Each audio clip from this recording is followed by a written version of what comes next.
My father just read me a strange bedtime story. I think it was a confession to mass murder. My dad was always in charge of putting me to bed, so would make sure to always tell me a story. Specifically the same story, every single night. The story of Bosco and Billy. I really loved that story, but I just never could have guessed his horrifying true intentions with reading it. I still remember the words to this day.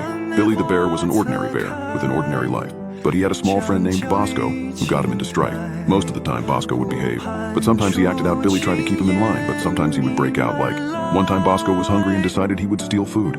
Billy tried to stop him and explained to Bosco that stealing is rude. But Bosco didn't listen. He stole the food anyway, and took it to a secret spot and hid it away. Bosco took the food to the large oak tree that was in the woods.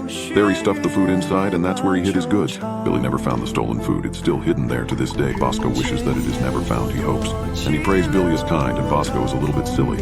And that is the story of Bosco and Billy. Now, the story seems innocent enough, and I always thought it was a cute little story about two bears. But after recent events, I now know it's a lot more sinister than it first appears. My dad passed away a few years ago, and it took a toll on all of us. My mom especially.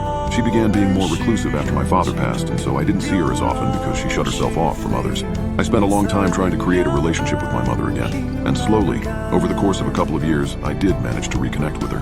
Things weren't as they once were, but she did invite me over once a week for a cup of coffee.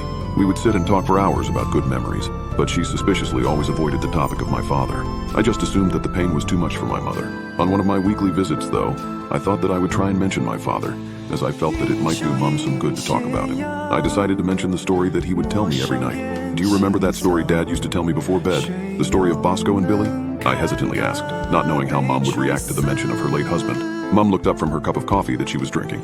She looked confused, maybe because it was the first time he had been mentioned for a number of years, or maybe because she didn't know what I was talking about. No, I don't remember that story, she replied. You had a lot of books, so I can't remember all of them. I was a bit surprised by this. Dad told it to me every night, so I would have thought that she would remember. I then went on to explain that it wasn't a book. It was a story that would recite without reading it off of a page because he knew it so well. I thought that your father would read you a different book each night, she said, sounding confused. That's what he always told me anyway. I thought that this was especially strange because he never read me one of my books, and I would have thought that my own mother would have known this. What was this story about? She asked me. It was about two bears, one named Billy and one named Bosco. I was about to continue to explain the story when my mom suddenly interrupted me. Did you just say the bear was named Bosco? She asked me, sounding quite serious. Yeah, that's right. His name was Bosco, I replied. That's strange, Mom said.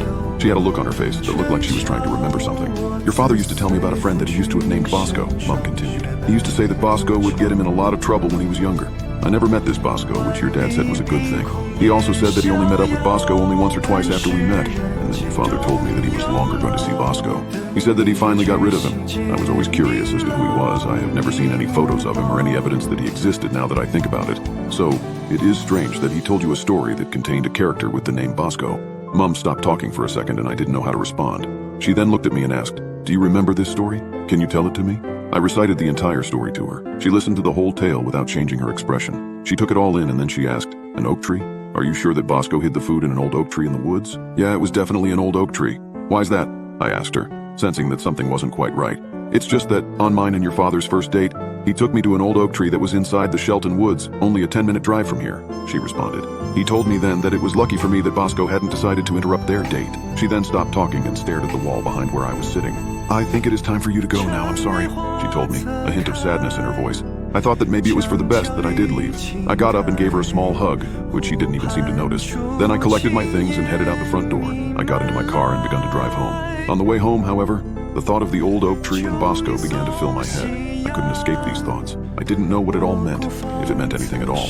I don't know what compelled me, but I had to visit the Shelton Woods and find this oak tree. I turned my car around and headed in the direction of the woods. 15 minutes later, I found myself standing at the edge of the woods. I took a step forward and entered them. I didn't know exactly where this oak tree was, but I was determined to find it. I explored the woods for around 10 minutes before I saw it. Standing in front of me was a huge oak tree, its branches extending high up into the sky. I walked over to the base of the tree.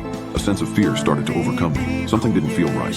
It felt like something terrible had happened here. I looked down at the ground at the base of the tree and I saw that the dirt there looked slightly different than the rest of the dirt in the woods. I don't know why I did this, but I bent down and begun to dig in this dirt. The police say that if I hadn't started digging, then they probably never would have found them. There were 4 bodies in total, all young women around the age of 24. All of them had been dead for over 30 years. It was undeniable. They were all murdered and buried under this tree. The DNA testing was also clear. My father was responsible for the killings. Somehow he managed to keep all of this hidden for many years. He never told anyone. The only clues that he gave were through my bedtime story, which I think was his way of confessing. The only thing I am not sure of now is, who is Bosco?